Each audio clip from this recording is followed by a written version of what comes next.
Target ng pamahalaan na institutionalize ang Uplift Committee sa pamagitan ng Uplift Bill na pag-uusapan sa Legislative Executive Development Advisory Council.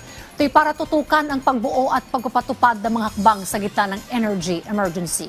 Ang detalye sa report ni Clazel Pardilia.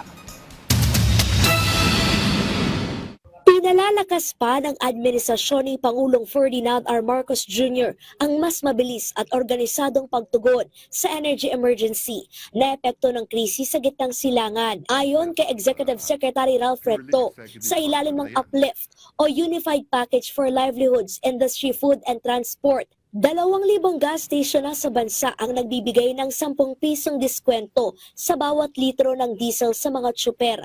Tuloy-tuloy din ang pamahagi ng pinansyal na ayuda sa mga delivery truck at bus driver. Sa susunod naman na 2 hanggang 3 linggo, target ng Department of Social Welfare and Development na tapusin na ang pagbibigay ng 5,000 pisong tulong pinansyal sa natitirang higit 400,000 tsuper na apektado ng mahal na presyo ng langis. We'll make sure na mas konbinyente, mas komportable, mas mabilis. Wala pang 5 minuto po, nakuha ko na yung 5,000. Napakabilis. Tiniyak ng Malacanang na patuloy ang pagtutok ng administrasyon ni Pangulong Marcos sa epekto ng krisis sa Middle East. Sa darating na May 19, muling magsasagawa ng uplift meeting si Pangulong Marcos kasamang kanyang mga gabinete. Ibig sabihin, 2 beses na lamang kada isang buwan gagawin ang pagpupulong sa halip na lingguhan. Nakikita po kasi ng Pangulo na kahit hindi mag-meeting every week ngayon, ay nakikita po na tuloy-tuloy pa rin po ang pagtatrabaho ng ating mga cabinet secretaries at ang ibang ahensya patungkol po dito para maibsan ang epekto ng krisis sa Middle East. So, tuloy-tuloy pa rin po. Kahit hindi po nag-meeting na every week, tuloy-tuloy pa rin po ang pagtatrabaho. Sa darating na Martes din, isasagawa ang Legislative Executive Development Advisory Council meeting. Dito inasahang tatalakayin ang posibleng paglalagay sa Uplift Bill bilang isa sa mga priority bills ng administrasyon. Layo ng Uplift Bill na palawakin pa ang tulong na maaring iabot sa mga apektado ng labis sa pagsirit sa presyo ng petrolyo.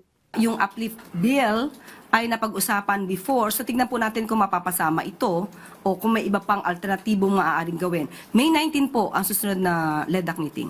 Sa kabila ng balasahan sa Senado, naniniwala ang palasyo na hindi magbabago ang mga panukalang batas na dapat iprioridad ang mataas na kapulungan. Sa LEDAC meeting noong Pebrero, inilatag ni Pangulong Marcos ang 21 panukalang batas na nais niyang isulong ng Kongreso. Kabilang ang anti-political dynasty bill, pag-alisang travel tax at pag-amyenda sa mga batas na tutugon sa pang-aabuso online.